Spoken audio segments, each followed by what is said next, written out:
Hello दोस्तों, कैसे हैं आप लोग। और आई होप सब बहुत अच्छे होंगे।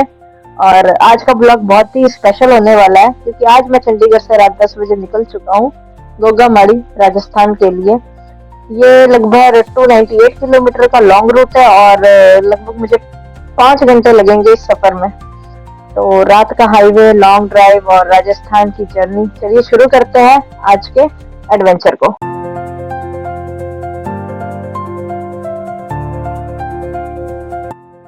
और अब मैं हिसार सिटी हरियाणा में पहुंच गया हूं और यहाँ रात के करीब 2 बज रहे हैं। और अब मैंने छोटा सा एक चाय का ब्रेक लिया है ताकि लॉन्ग ड्राइव के लिए एनर्जी फुल बनी रहे।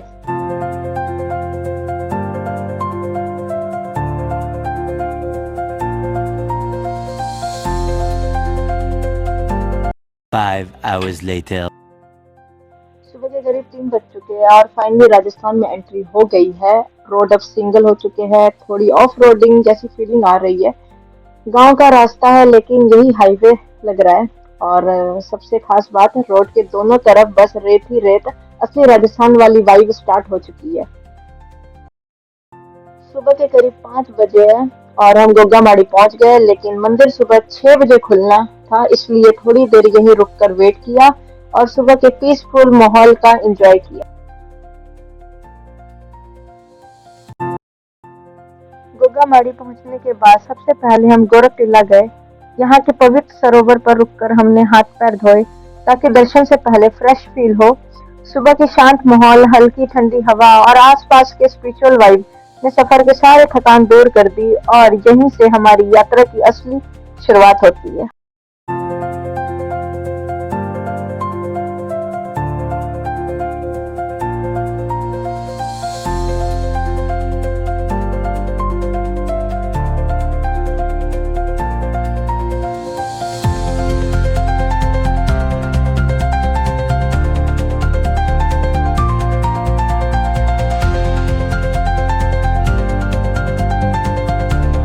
अब हम गोरख टीला पहुंच चुके हैं और गोरखनाथ जी, जिनको देवनगरी गोरक्षनाथ या गोरखनाथ के नाम से भी जाना जाता है, लगभग 11वीं शताब्दी के आरंभ में एक हिंदू योगी, महासिद्ध और संत थे जिन्होंने भारत में नाथ हिंदू मठवासी की स्थापना की थी।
युग में राम अवतार के पश्चात अपने अंतिम चरण में लक्ष्मण योगी बनकर टीले पर आ गए और इसके विषय में कहा जाता है कि सर्वप्रथम इस स्थान पर श्री गुरु गोरखनाथ जी ने धूना जलाया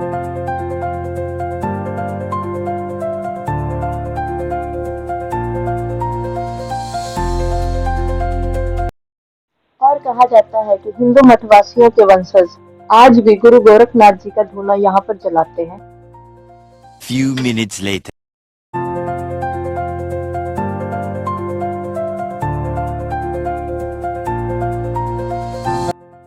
अब हम गोगामाड़ी पहुंच गए हैं और गोगामाड़ी में स्थित ये एक पवित्र स्थल है जहां हर वर्ष लाखों श्रद्धालु दर्शन के लिए आते हैं।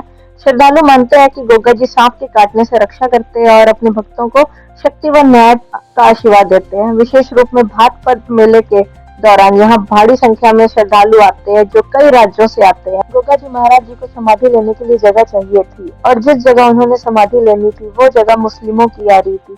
तो मुस्लिमों ने बाबा जी से कहा अगर तुम्हें ये जगह समाधि लेने के लिए चाहिए तो उसके लिए तुम्हें मुस्लिम बनना पड़ेगा। तो बाबा जी ने 2.5 कलमा पढ़कर मुस्लिम बनकर ये जगह उनको फिर समाधि के लिए दी गई। और श्रद्धालु यहाँ दूर दूर से आते हैं, बाबा को चादर चढ़ाते हैं, अपनी मन्नतें मांगते हैं और बाबा उनकी हर एक मन्नत को पूरा करता है। कई लोग इन्हें जहार पीर बोलते हैं और कई लोग इन्हें जहार वीर बोलते हैं, पर असल में ये जहार पीर ही है। इन्हें जहार वीर भी बोला जाता है और ये जहार वीर के नाम से ही प्रसिद्ध है। गोगा जी महाराज 80% हिंदू है और ये हिंदुओं के इकलौते पीर हैं, पर इन्हें कई मुस्लिम भी मानते हैं, इसलिए इन्हें जहार पीर बोलते हैं, पर असल में ये जहार वीर है।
दर्शन के बाद अब हम गोगामाड़ी से निकल चुके हैं अग्रोहा धाम की तरफ, जो हरियाणा के हिसार में स्थित है।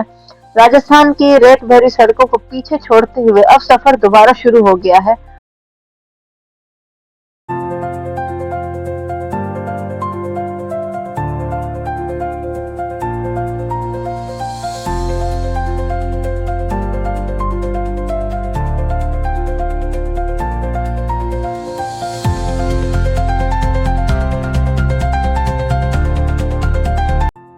हिसार हरियाणा में स्थित अग्रोहा धाम पहुंच चुका हूं।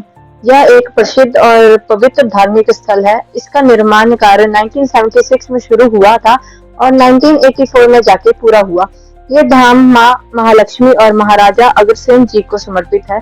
अग्रोहा को एक ऐतिहासिक स्थल भी माना जाता है, जहां प्राचीन समय में अग्रवाल समाज की उत्पत्ति हुई थी। यहाँ का भव्य मंदिर, शांत माहौल और स्पिरिचुअल वाइब दर्शन को और भी खास बना देती है।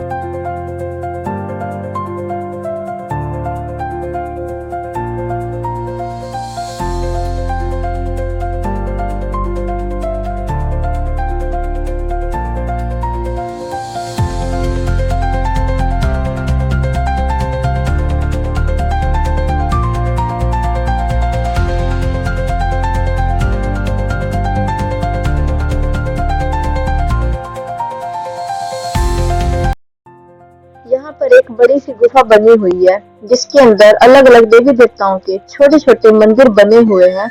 गुफा के अंदर जाते ही एक अलग ही धार्मिकता माहौल महसूस होता है और हर मंदिर के दर्शन करते हुए मन में शांति और श्रद्धा का भाव और बढ़ जाता है। यहाँ पे अमरनाथ धाम, माता वैष्णो देवी, बाबा बालकनाथ जी, गोगा जी महाराज, काल भैरव, राधा कृष्ण, भगवान विष्णु और भी सभी अलग अलग देवी देवताओं के दर्शन हमें एक ही गुफा में यहाँ पे मिल जाते हैं।